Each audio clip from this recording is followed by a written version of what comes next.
Thank you very much, and good luck. Thank you very much, sir. Appreciate it.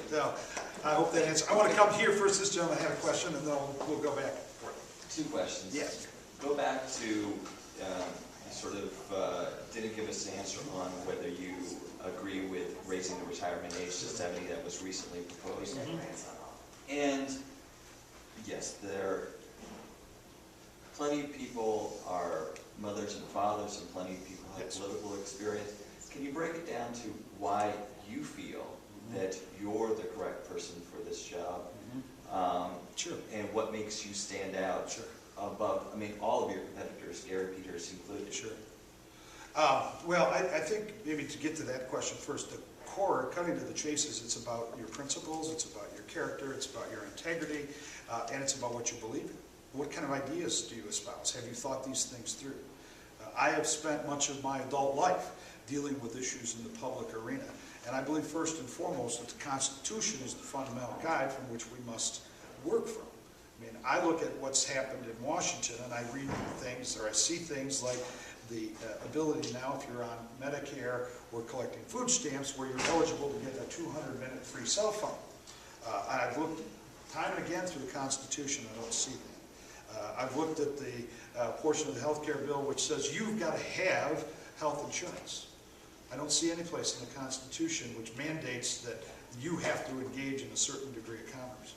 So I think you have to understand what that document, that fundamental document is, what it means, and how that translates back into public policy. You know, one of the things that I've seen, and I'm sure you all would agree with this, is that obviously there's a huge degree of cynicism and distrust of government. And when the people, who are the sovereign people, get farther away from the government, it creates this huge chasm, and it makes it very difficult for us to collectively strengthen ourselves as a nation. And I think it really comes down to trust. Who are these people we send? Are they going to do what they say they do? Are they going to come back home and report, not represent Washington to their district, but represent their district to Washington? And so I really believe that one of the things that's important for us to do is to try to reestablish that trust. I mean, this is why, you know, rather than running a campaign, I'm doing telephone town hall meetings. I'm coming out every day to talk to people who are interested like yourselves, and so you can see what I'm all about. And I'm going to continue to do that because I think that that's an important step. But you bring up a lot of issues, but I mean, that to the core, why should we trust you to be able to go and make those changes? What makes you stand apart from your competitors of going in and being able to do the things that you say that you want to do? Well, again, I think you can look at the record, and when you're the guy behind the scenes, as I am, you know, you don't get the headlines, you don't look for the headlines, you just go to get the job done. Okay, I'm a workhorse is how I would define myself, a conservative workhorse. I'm not a show horse. I'm not looking to, you know, make the next edition of the magazine cover or that sort of thing. But both in my business world, my business life has been impeccable. The clients that I have worked for, I think, would say that to you. The people who I associate with, the endorsements of people like Brooks Patterson and others who say this is a guy who gets things done. And then, of course, obviously the work that I have accomplished throughout my career has been, look, I'm going to tell you this, you're not always going to agree with me, but you'll know where I stand, and I'm prepared to hear you out. It's all I can point to. I'm not going to tell you something that doesn't exist.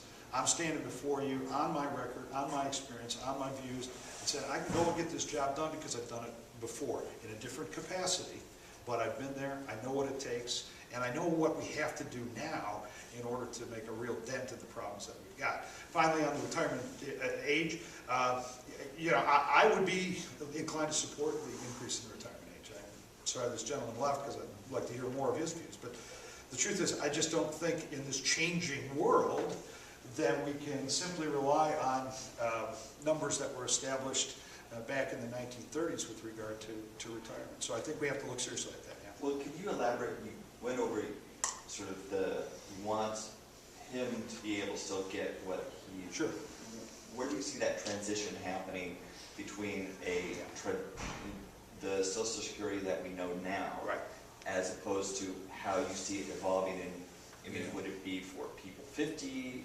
Well, I think that from what I've seen, and believe me, this is such a complex issue, it's going to take a lot of work to really drill down as far as possible to get it resolved. But from what I've seen now, if you established 55 as sort of a break point where if you were over 55, the system could it would be retained exactly as it is today. But if you were under 55, there would have to be some modifications to it.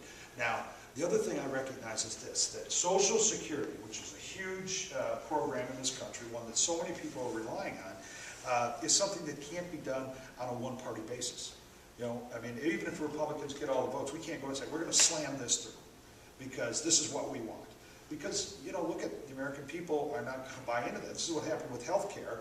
And so now we've got a plan passed entirely by one party, and we've got over 50% of the people saying they want nothing to do with it. I mean, I think at some point leaders have got to build consensus across the partisan divide and be willing to sit down with people of the other party. And I'm not suggesting in any way that you're compromising your principles, but I think most people are looking for effective government that takes their tax dollars and spends it wisely. What we've done with Social Security is ignore the problem because it's too big a problem. And what happens? It gets worse, and it gets worse, and it gets worse. Well, it's time to step up and deal with this issue. If all you're worried about is getting reelected, I guarantee you will go to Washington and do nothing because then you won't make anybody mad. Well, I'm not going there to make people mad. I'm just trying to go and do what I think is absolutely necessary. And what people throughout this area tell me, you know, don't wait, run, get out there. We need some help. So I guess that's my answer. Yes, ma'am.